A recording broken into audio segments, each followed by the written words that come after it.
¿Qué tal amigos? Bienvenidos a una nueva emisión de Tiempo de Inversión. Hoy nos acompaña Itziar Pernía, es abogada con más de 25 años de experiencia en el ejercicio de la abogacía y especializada en la gestión de herencias nacionales e internacionales. Este último asunto es el que vamos a ir abordando en próximos capítulos y también en estos minutos. Las herencias internacionales son complejas de tramitar y se deben considerar muchos elementos para que los herederos puedan disfrutar de la misma, de la herencia, en el menor tiempo posible. ¿A quiénes afectan las herencias internacionales? Pues a ciudadanos españoles que por alguna razón emigraron o acumularon bienes y propiedades en otros países y que finalmente fallecieron en ese país, aunque la casuística es muy amplia, como vamos a ver a lo largo de esta entrevista con Itziar Pernía, a la que ya saludo. Itziar, bienvenida a Tiempo de Inversión. Muchas gracias, Manuel. ¿Qué tal?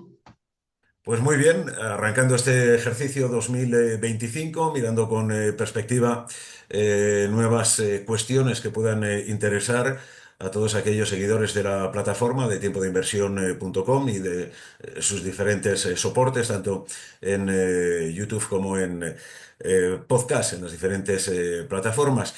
Y hemos hecho a lo largo de estos últimos ejercicios una aproximación al asunto de las herencias, una cuestión que preocupa y mucho a los seguidores de la plataforma, pero nunca habíamos tratado las herencias desde el punto de vista internacional. Y efectivamente, pues España ha sido un país de migrantes y hay un asunto ahí importante para tratar. Así que hemos buscado, creo que a lo mejor, y espero que nuestros seguidores en la plataforma tengan la oportunidad de dirigirse a ti y también a Tiempo de Inversión a través del correo electrónico info@tiempodeinversión.com para, en fin, resolver cualquier duda a propósito de las herencias internacionales.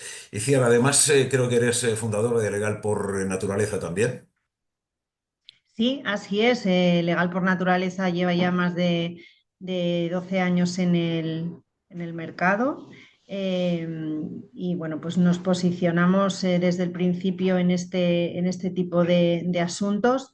Bueno, porque yo siempre digo que cumplimos, bueno, en este caso Legal por Naturaleza, una labor social. Eh, Enfrentarse a este momento no es agradable y sobre todo cuando nos enfrentamos, ¿no?, a una herencia con matices internacionales. Por eso quería agradecerte la oportunidad que hoy nos brindas para informar y para divulgar pues algo de nuestro conocimiento en este capítulo.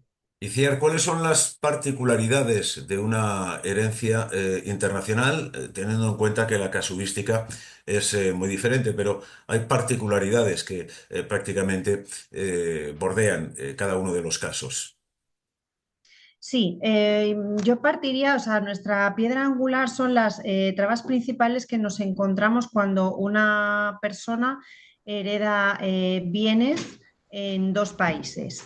Y cuando digo hereda bienes, también tenemos que ver cuál es la posición del causante y el heredero. El causante es la persona que fallece y de la que recibimos esos bienes, pues puede estar fuera o dentro de España, puede ser que el heredero esté fuera o dentro de España y que los bienes también estén fuera o dentro de España. O sea, fíjate que son tres figuras súper importantes que entre ellas se tienen que coordinar y tiene que haber un nexo de unión. Para mí ese es el principal problema. A partir de ahí, pues la dificultad del idioma, cómo tienen que venir los documentos o tienen que viajar a España o desde España al país destino para que sean válidos y que podamos heredar. Y luego las gestiones principales que tenemos que hacer y que no podemos tramitar ninguna herencia sin ellas. ¿A quiénes afectan las herencias internacionales? Aquellos que en un momento determinado emigraron, luego regresaron a España, aquellos que emigraron y fallecen, pero tienen descendencia en España. Sí, pues las dos situaciones que expones son susceptibles de una herencia internacional, bien porque una persona, un español que emigró, por ejemplo, a Argentina y dejó bienes en aquel país y ahora sus herederos están aquí y allí, o viceversa, una persona que igualmente emigró a Argentina pero deja bienes en España y sus herederos están en Argentina. O sea, fíjate que eh, una misma persona puede generar dos tipos de herencia internacional. Entonces, tanto los que fueron como los que vinieron, como por ejemplo, muchos británicos, muchos alemanes que vienen a Mallorca, ¿no? Venga, vamos a veranear a Mallorca y dejan un piso en Mallorca, sus herederos están en Alemania o están en Reino Unido. Luego las legislaciones sucesorias que bueno, al final la política siempre nos afecta de una manera u otra. ¿Por qué?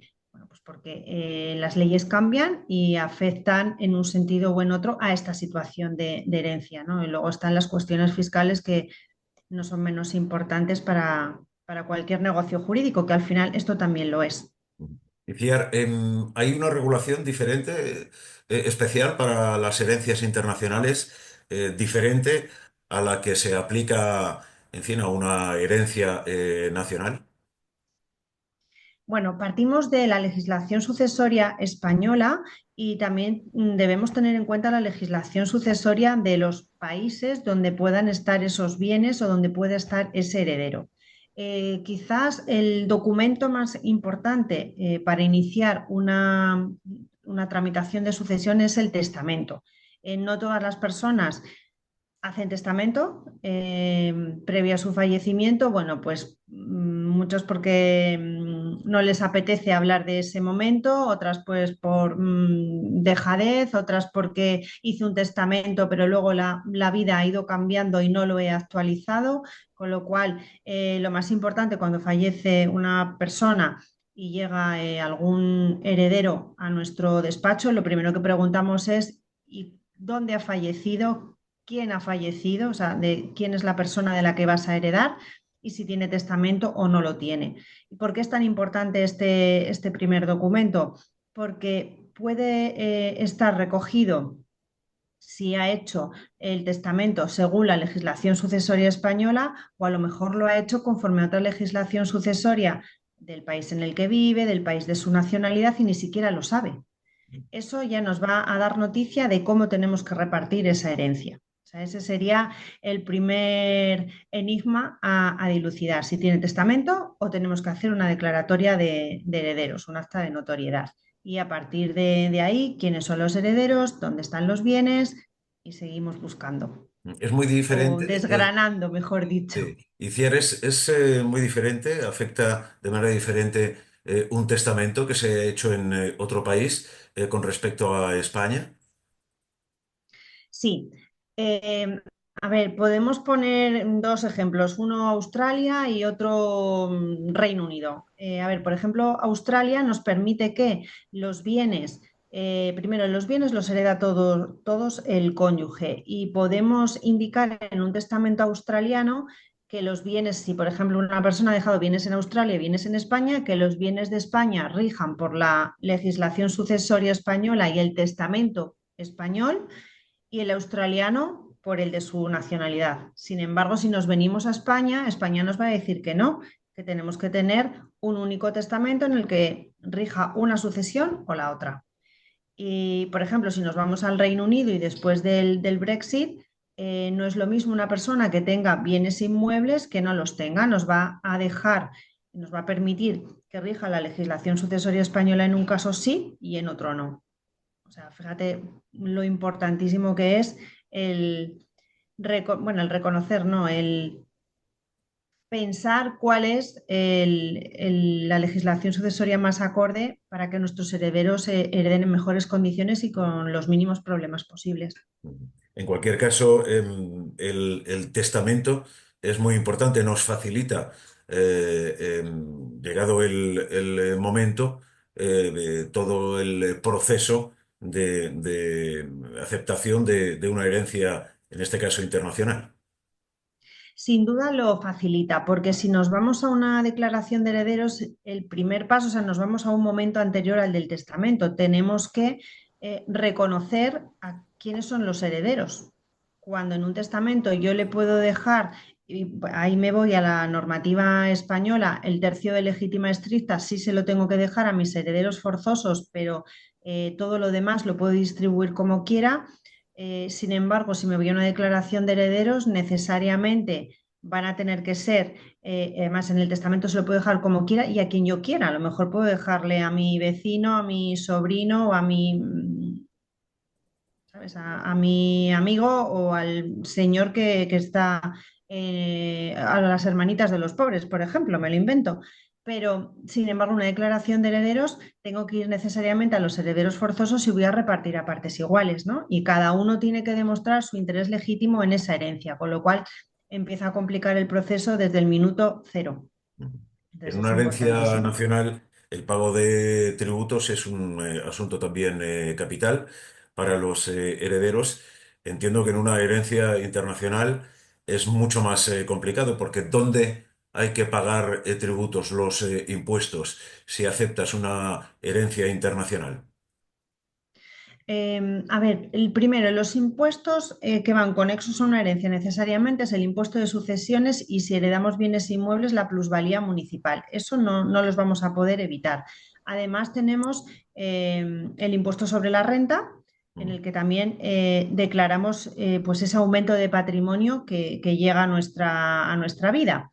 Y ese impuesto va a ser tanto para una herencia nacional como para una herencia internacional. Lo que pasa que en una herencia internacional, además, esos impuestos, al menos el impuesto de sucesiones, puede ser que también lo tenga que pagar en otros países donde yo haya heredado, con lo cual tengo que ir al convenio para evitar la doble imposición internacional y poder deducirme esos impuestos de lo que ya he pagado y de lo que me toque pagar en España.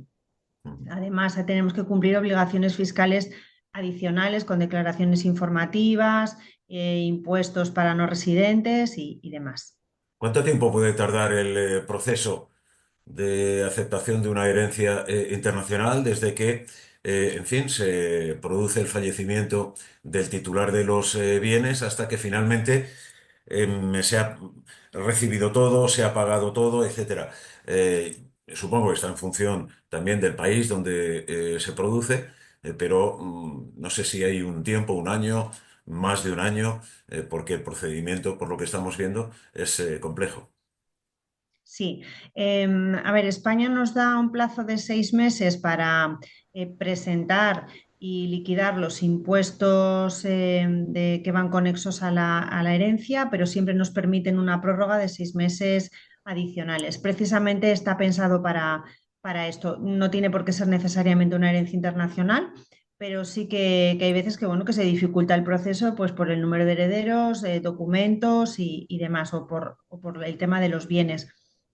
No hay un plazo específico. Si lo presentamos después de un año, podemos seguir haciéndolo con sus respectivos recargos, pero a la pregunta que tú me hacías, mínimo un año. Es verdad que depende de cuántos herederos hay, cuántos bienes heredamos, número de países en el que heredamos, si están dentro o fuera de la Unión Europea, porque la complejidad de los documentos es mayor En el y de momento en los el que trámites. tenemos conocimiento y fiar de que, bueno, pues vamos a heredar de un familiar, de un vecino, de un amigo que estaba domiciliado en otro país, ¿qué es lo más importante que debemos hacer para poder hacer frente a estos plazos y también para poder desarrollar todo el proceso? Entiendo que lo mejor es ponerse en manos de un buen asesor.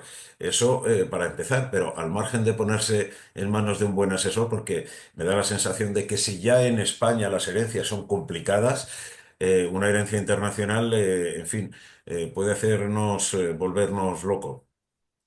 Sí, sí, bueno, esto sin duda, pero ponernos en manos de un experto que nos acompañe nos facilita mucho la vida, pero fundamental, saber si tenemos testamento o tenemos que empezar por la declaración de herederos, saber qué bienes vamos a heredar y en qué situación están y saber dónde están. El tema de los bienes, yo siempre digo que, bueno, que una herencia puede llegar a ser un caramelo envenenado ¿Por qué? Porque puedo estar bueno, contento dentro de lo que esta situación conlleva, ¿no? O de dónde vienen, pero puede ser que estoy heredando una casa maravillosa en Marbella, por ejemplo, y está embargada, y yo no lo sé. Estoy heredando una cuenta bancaria y resulta que tiene un aval y está ignorado el dinero, y yo no lo sé. Y si yo estoy aceptando la herencia pura y simplemente conlleva aceptar derechos, pero también obligaciones. Entonces, para mí esto es lo más importante. Una vez esas gestiones, yo entiendo que las primeras gestiones muchas veces las hacemos solos, los herederos lo hacen solos y también está bien. Pero bueno, a partir de ahí sí que me pondría en manos de un abogado, de un asesor que me acompañe, porque de ahí derivan otras responsabilidades, otras situaciones, otros negocios jurídicos y, por supuesto, siempre va acompañado de la fiscalidad. Em, Porque además, efectivamente, lo primero que hay que saber es qué hay detrás de la herencia y si nos conviene o no aceptarla. En una herencia, aquí en nuestro país se puede renunciar a la herencia en un momento determinado. Yo no sé si en una herencia internacional esto también es posible, la renuncia. Sí, sí, se puede renunciar, pero es cierto que, y ahora mismo me viene a la cabeza, bueno, pues un asunto que hemos llevado en Venezuela recientemente. Por ejemplo, yo en España quiero renunciar a la herencia, notarialmente, que es una manera fehaciente de hacerlo, yo renuncio a la herencia y ahí se queda zanjado. Ya esas obligaciones no van a venir a mí. Es verdad que si tenemos hijos menores también deben renunciar a a la herencia porque no queda solamente en mí, pasa a la siguiente línea sucesoria. Pero, por ejemplo, en un país como Venezuela, yo puedo querer renunciar, pero tiene unos plazos. Entonces, aunque mi expediente va a entrar en la administración, durante los primeros 10 años sigue su trámite, por decir así, aunque yo no haya hecho nada. Vale, muy bien, mi renuncia está ahí y será efectiva dentro de ese plazo. Pero por el camino pueden ocurrir muchas cosas. Entonces, sí, se puede hacer una renuncia internacional, pero hay que atender a los requisitos que nos exige cada administración. Bueno, pues hoy hemos planteado esta cuestión, las herencias internacionales, nos hemos acercado de una forma más general a las necesidades para poder afrontar con garantías de éxito esta herencia internacional, pero vamos a ir en próximos capítulos entrando más en detalle y en diferentes casos. Un heredero residente en España, un heredero de un extranjero fallecido en España, o un heredero de un extranjero fallecido en el extranjero con bienes en España. Es decir, que la casuística es muy distinta y la forma de actuar, pues también es distinta. A todas ellas hace frente Iciar Pernía a través de Legal por Naturaleza, que, insisto, nos va a acompañar a lo largo de este ejercicio 25 con las herencias internacionales. A todos los seguidores de la plataforma, les pongo en bandeja el correo electrónico info@tiempodeinversión.com. Si quieren hacer cualquier consulta a Iciar Pernía, nosotros se lo vamos a ir trasladando, o si quieren que tratemos algún caso en concreto. Así que les invito a que participen y de esa manera enriquecemos también el debate y la información. De momento, agradecer a Iciar Pernía que haya atendido por primera vez a Tiempo de Inversión en la plataforma de YouTube y desearle una feliz jornada y hasta un próximo encuentro que no será, en fin, mucho más allá del próximo mes. Gracias, Iciar. Un abrazo muy fuerte. Muchas gracias, Manuel, y a Tiempo de Inversión por esta oportunidad y a la espera de, bueno, pues de lo que nuestros oyentes nos quieran preguntar, que para nosotros es un placer poder ayudar. Placer es nuestro contar contigo dentro del amplio abanico de profesionales que ya conforman esta plataforma. Gracias, Iciar. Hasta la próxima. Hasta la próxima, Manuel.